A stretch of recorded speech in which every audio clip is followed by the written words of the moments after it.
अस्सलाम वालेकुम स्टूडेंट्स। ये एक और practical based assessment solve paper है। इसको हम देखते हैं। सेक्शन ए में देखें, कहते हैं purpose of this experiment is to determine the boiling point of compound acetone. Acetone का फार्मूला आपको आना चाहिए CH3 ट्वाइस CO। इसका बॉइलिंग पॉइंट मालूम करने के लिए एक्सपेरिमेंट यूज़ होता है। इस एक्सपेरिमेंट में ये ऑपरेटर्स यूज़ होता है। कहते हैं which of following operators can be used in this experiment. इस एक्सपेरिमेंट के लिए नीचे दिए गए ऑपरेटर्स में से कौन कौन से ऑपरेटर्स यूज होंगे। ठीक है, तो पर्पस है हमें बॉइलिंग पॉइंट मालूम करना, तो उसके लिए कौन कौन सी चीज़ें हमें चाहिए होंगी इन ऑपरेटर्स में से।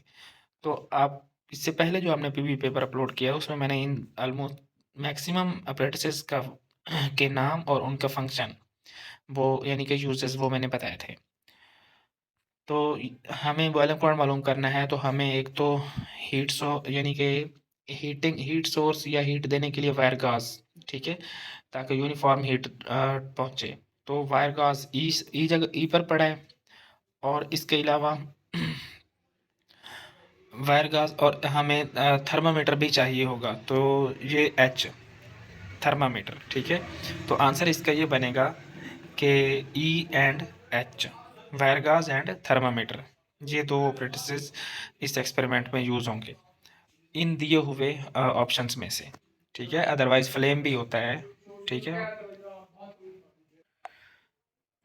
उसके बाद देखें, answer the questions within the provided spaces, write the purpose of operators E in this experiment. E का क्या फंक्शन है, तो वायर गॉज है, नाम मैंने आपको बताया था कि ये किस लिए यूनिफॉर्म हीट बीकर तक पहुंचाने के लिए इस्तेमाल होता है। बीकर हो, चाइना डिश हो, या कोई भी इसके ऊपर ऑब्जेक्ट रखेंगे जिसको जिसमें हम लिक्विड हमने प्लेस किया होगा, उसको यूनिफॉर्म हीट प्रोवाइड करने के लिए हम उसे वायर गॉज के ऊपर रखेंगे, डायरेक्ट हीट नहीं देंगे फ्लेम से। कहते हैं right purpose of operators H and F. H तो थर्मामीटर है, आपको पता है। पर्पज ऑफ एच यानी कि एच इज थर्मामीटर, जो कि टेम्परेचर मेजरमेंट के लिए इस्तेमाल होता है। उसके बाद एफ, एफ देखें, ये F is the china dish. तो china dish is use for evaporation of the solution in sublimation and also as a watch glass for weighing liquids and solids. तो इनका ये हमने चाइना यानी कि इसका नाम जो है वो याद रखें, चाइना डिश, चाइना डिश। तो इसका ही फंक्शन है जो इवेपोरेशन वगैरह सॉल्यूशन को इवेपोरेट वगैरह करने के लिए इस्तेमाल होती है। सेक्शन बी देखें, encircle the correct option. The following table shows the melting point and boiling points of four substances. Which substance is solid at room temperature? जी, इसको देखें। अगर सब्सटेंस ए को देखें तो इसका मेल्टिंग पॉइंट -186 डिग्री है और बॉइलिंग पॉइंट -183। तो कॉमन सी बात है कि ये तो सॉलिड हो ही नहीं सकता, कि जिसका मेल्टिंग पॉइंट माइनस में हो और बॉइलिंग पॉइंट भी माइनस में हो, तो सॉलिड्स का तो ऐसी प्रॉपर्टी ही नहीं है। उनके इतने कम तो मेल्टिंग और बॉइलिंग पॉइंट्स नहीं हो सकते ना, तो यहाँ पर आपने कॉमन सेंस यूज़ करनी है। बी देखें तो बी में भी -6, मेल्टिंग पॉइंट -6 डिग्री सेल्सियस और बॉइलिंग पॉइंट 120 डिग्री। तो मेल्टिंग पॉइंट भी -6 डिग्री नहीं हो सकता, ठीक है, किसी भी सॉलिड का। उन्हें तो बहुत ज़्यादा हीट देनी पड़ती है तब जाके वो मेल्ट होते हैं सॉलिड्स, तो इसलिए ये बी ऑप्शन भी नहीं है।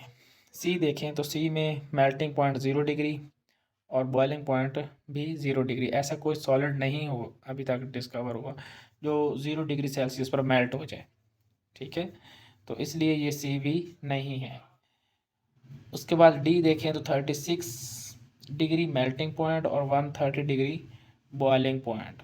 तो ये एक पॉसिबल कंडीशन है जिसमें यानी कि हमें ज़्यादा हीट देनी पड़ी है, ठीक है। ये रूम टेम्परेचर पर नहीं, which substance is solid at room temperature, तो ये रूम टेम्परेचर पर सॉलिड रहेगा, ठीक है। रूम टेम्परेचर से ऊपर टेम्परेचर देंगे 36 डिग्री देंगे, रूम टेम्परेचर ऑलमोस्ट 25 डिग्री हम लेते हैं, ठीक है। तो इसलिए ये 25 डिग्री से ज़्यादा टेम्परेचर है, 36 डिग्री मेल्टिंग पॉइंट, तो इसलिए इसको हम सॉलिड कह सकते हैं। और 130 डिग्री बॉइलिंग पॉइंट है, तो डी है यहाँ पर। कहते हैं कि सेकंड ऑप्शन में देखें जी स्टूडेंट्स, सेकंड में देखें, liquid boils when its vapour pressure becomes equal to. Liquid कब बॉयल होता है? जब उसका वेपर प्रेशर इक्वल हो जाए किसके?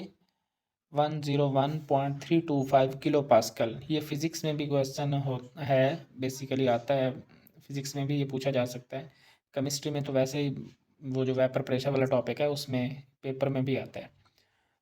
तो लिक्विड हमेशा उस वक्त बॉयल होता है जब उसका इंटरनल प्रेशर, मतलब उसके अंदर जो गैस के वेपर्स का प्रेशर है वो एक्सटर्नल प्रेशर के इक्वल हो जाए। और एक्सटर्नल प्रेशर कितना है? 101.325 किलो पास्कल या 101.325 पास्कल, जस्ट 101.325। फिर पॉइंट हम नहीं लगाएंगे अगर हम जस्ट पास्कल में लिखते हैं तो। उसके बाद हम थर्ड पे चलते हैं।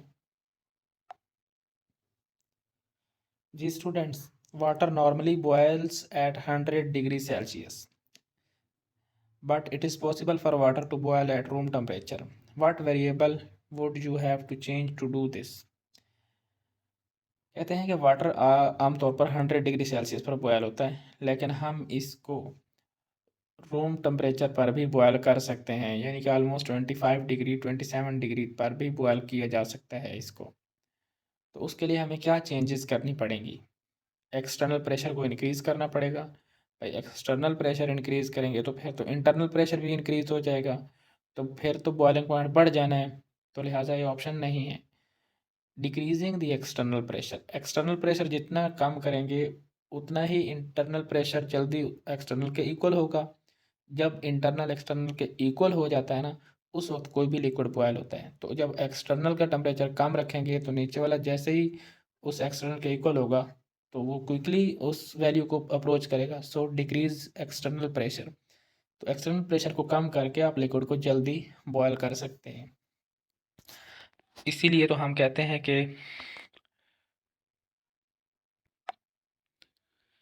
मरी हिल्स पर अगर हम देखें या पहाड़ी इलाके में देखें तो वहाँ पर लिक्विड जल्दी बॉयल होता है। वाटर ख़ास तौर पर वाटर क्विकली बॉयल क्यों हो जाता है? यानी कि कम टेम्परेचर, उसका बॉइलिंग पॉइंट कम हो जाता है, ऑलमोस्ट 98 डिग्री पर भी बॉयल हो जाता है। तो उसकी रीज़न क्या होती है? क्योंकि एक्सटर्नल प्रेशर अल्टीट्यूड बढ़ने के साथ, हाइट बढ़ने के साथ एक्सटर्नल प्रेशर की वैल्यू कम होती है। तो जितना एक्सटर्नल प्रेशर कम होता है वैसे ही इंटरनल प्रेशर उस वैल्यू को जल्दी अप्रोच कर जाता है। सो इसलिए बॉइलिंग पॉइंट जो है लिक्विड का कम हो जाता है। तो ये इम्पोर्टेंट क्वेश्चन था। उसके बाद है जी, which of the following factors decrease the boiling point of the liquid. तो कौन कौन से फैक्टर्स ऐसे हैं जो बॉइलिंग पॉइंट ऑफ लिक्विड को डिक्रीज कर सकते हैं? Strong intermolecular forces? No, intermolecular forces strong होंगी तो बॉइलिंग पॉइंट तो इंक्रीज कर जाएगा, ठीक है, ज़्यादा होगा। अच्छा जी, उसके बाद lower external pressure, external pressure को कम करें तो बॉइलिंग पॉइंट कम हो जाएगा, तो ये सही है।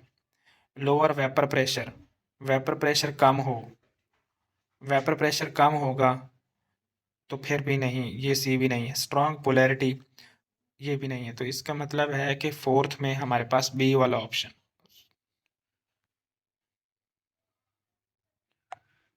जी, तो यहाँ पर जो नीचे आंसर की दी हुई है, यहाँ पर फोर्थ का ए ऑप्शन गलत दिया हुआ है।